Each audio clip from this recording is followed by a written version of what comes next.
when teams come together, what tends to happen is that the first thing that goes through people's mind when you're a new team is that, why are we here? What are we here to actually do? And why is this team existing?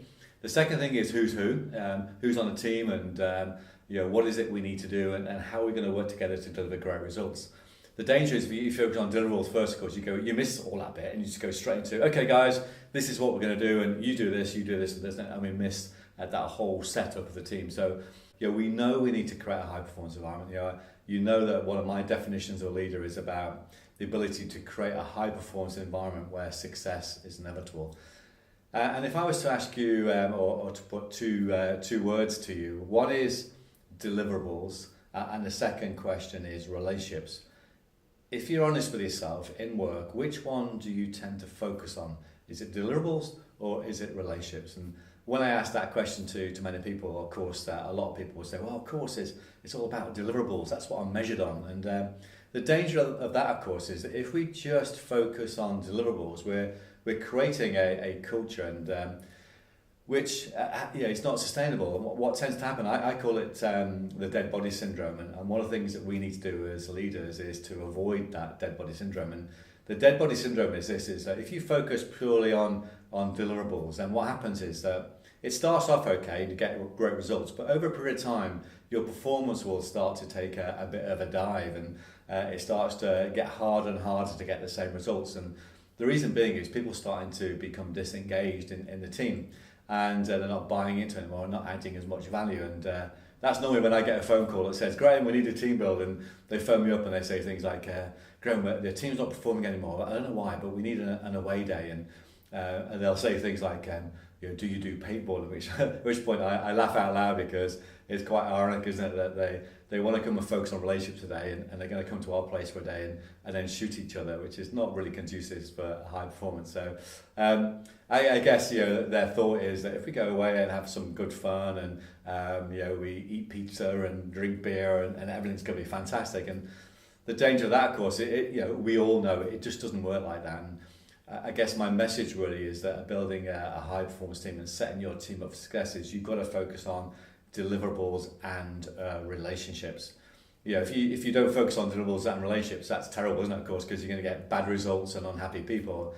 And likewise, it's just as bad as if you focus just on relationships and not on deliverables, and you create a culture which is fantastic, a great place. I often call it the American way of doing things, where everything's fantastic. It's a great place to work. We have bean bags, we have pizza for lunch, we all love each other, hugs and high fives, and everyone's fantastic, but no one's held accountable for results. And what happens there is you get happy people but poor performance, and obviously we don't want that. And really what we're trying to achieve in high performance team working is that we need to focus on, have a high focus on relationships and a high focus on deliverables. And what happens then, of course, is you create that situation where you get engaged people who really want to deliver and have a sense of great pride and care for each other and get great results. And the secret is that if we focus straight away on deliverables, we create a culture. It's almost like a brick wall we build that stops us getting into that high performance quadrant. The tool I use is it's called the 6 P's team canvas, and you can see it on the screen here. And what needs to be in place for teams to be really set up for success are really, I think, 6 things. The first thing is that we need to know the purpose. Why do we exist? So you've got to spend some time getting to discuss and debate about why we need to do this piece of change. How does it fit to the bigger picture?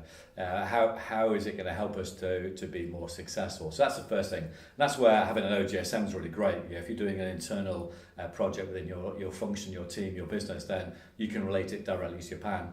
If you're doing a project on a bigger scale, you need to obviously relate it to the organisational strategy. So once we have the purpose in place, and I like to create a purpose with a verb to start with, and then a statement to keep it nice and short. And there is an example that's available on the download for you, so you'll see a completed 6 P's team canvas to get some ideas. Don't copy it, but create your own. But the idea of the template is really to give you an idea, a framework to think. So number one is to create your purpose. The second thing is we need to create a set of values, and these are all about the principles, about how we're going to work together, what's important for us to do and not do to be successful in our team. So Is it the type of project where you need to get it right first time, or is it the type of project where it's all time based, so you need to deliver on a certain date, or is it the sort of project where you just need to get something in, or is it around innovation, or is it really customer focused? All those key principles that you need to agree. And once you set those agreed set of principles, it's amazing what difference it makes. The next thing you need to think about really is building this trust. And one of the best ways to build trust is to start to have some dialogue around with people really around with the team, and start to share perhaps. So I like to talk about what people, if it's a new team, what people's career journeys being on, what's their experiences, what's their insights, and you might perhaps do some psychometric testing to get an idea about what drives people, and what are some of people's skills and strengths that they have, and sort of watch points. And so spending some time getting to know each other is really important. I found by learning something new is quite a good way to get to know people as well. So we've got three things. We've got purpose, we've got principles, we're starting to build trust and getting to know people within the team. The next thing really is to really know is around terms of performance is, how do we know successful? So what are the key things that we need to think about are around the processes that we have in place to be successful. So if we need to achieve these outcomes, what ways of working do we need? So the next stage really is about setting your processes, your team processes. There are things like, when are we going to get together? What sort of meetings do we have? What's our decision-making processes? What's our communication processes? How are we going to share information? All those key things that you need to set in stone, if you like, to be effective. Once you've got that in place, I like to just clarify again what our performance factors are, how we know we're successful. So what's our key success factors, if you like, as a team.